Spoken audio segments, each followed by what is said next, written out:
With a focus on the prolific territory of Yukon, we are joined with Paul Pint. You're the investor relations consultant for White Gold Corp. My good sir, welcome. Thank you, Brandon. Thanks for having me.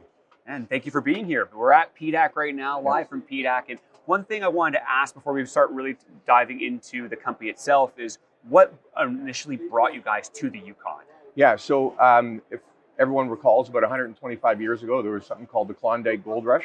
That was in this area where you see photos of, people in their pans in the riverbeds, placer mining for gold. Yeah. About 20 million ounces of placer gold has been found in this region. And you fast forward 100 years, there was really no modern mining techniques done on this area until Sean Ryan started looking around about 20 years ago, applying the theory that if the gold is there in the placers, it's got to come from somewhere. It didn't fall out of the sky, so where did it come from in the ground? And he applied soil geochem in particular, and then very quickly, if we go to that map, I'll show you what he found very quickly. And it was called the Golden Saddle, which is right here.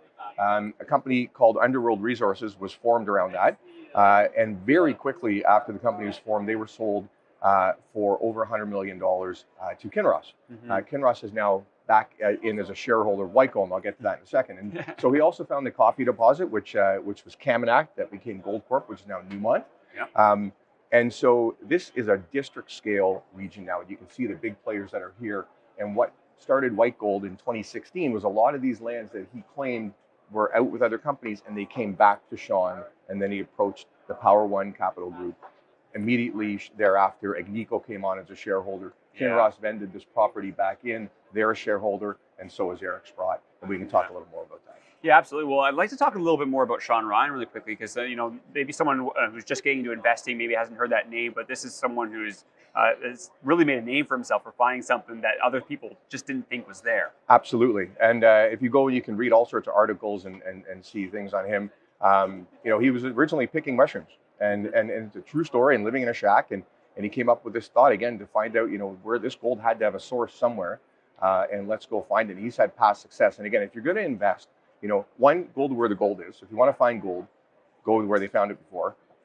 Invest with a management team and an investment team that actually has done it before, which is this whole group surrounding Sean Ryan, not only Eric Sprott, but the Power One Capital Group and other investors that have been brought in. So, and in a great jurisdiction like the Yukon, right? So, it's really a matter of when this thing's a big win. It's going to happen. Yeah, well, why don't we skip to that? Why don't we talk about that right now? Because it is important to have those amazing investors backing a company. Can you talk about your current financial strength and some of the strategic investors that investors want to hear about? Sure. As I mentioned early on in the process, Agnico came in just under $15 million for 19.9% of the company. They have maintained that through their pro rata issuance of cash into the company whenever the company does need money. And Kinross has done the same. They've gone down to about 15%. So the company's balance sheet is very strong. And if and when it needs dollars, those are the first two investors that come in with the money. And then others like an Eric and people like that will follow.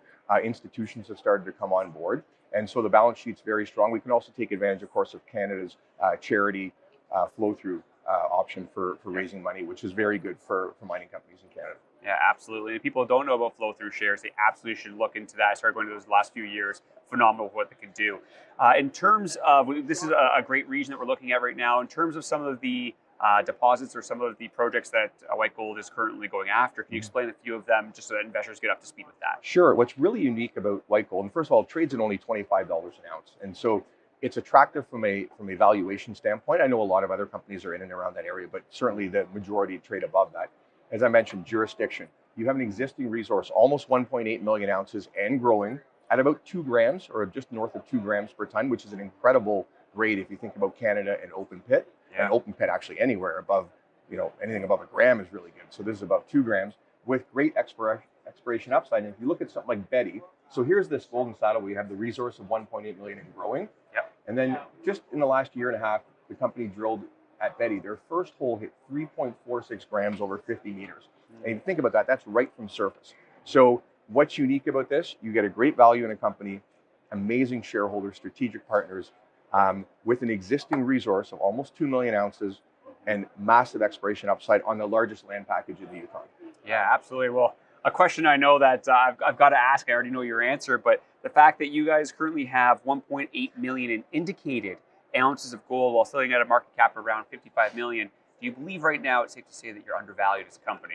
Absolutely. I would say that versus the peer group for sure. And you have to take in all those other situations like the grade, the size of the exploration opportunity, the jurisdiction, the management team who's done it before, having someone like Sean Ryan in there, having, again, the strategic investors. I think all of this packages together for a great investment opportunity.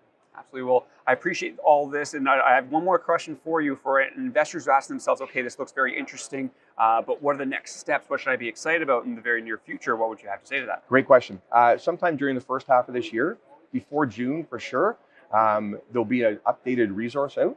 And that'll take into some of the land to the west of the Golden Saddle. So, again, watch for this resource to grow.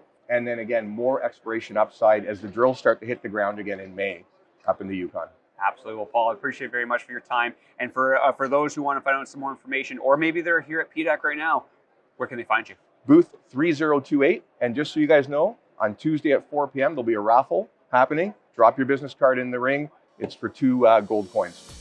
Fantastic. Well, Paul, thank you so much for your time. Thank you very much for your time.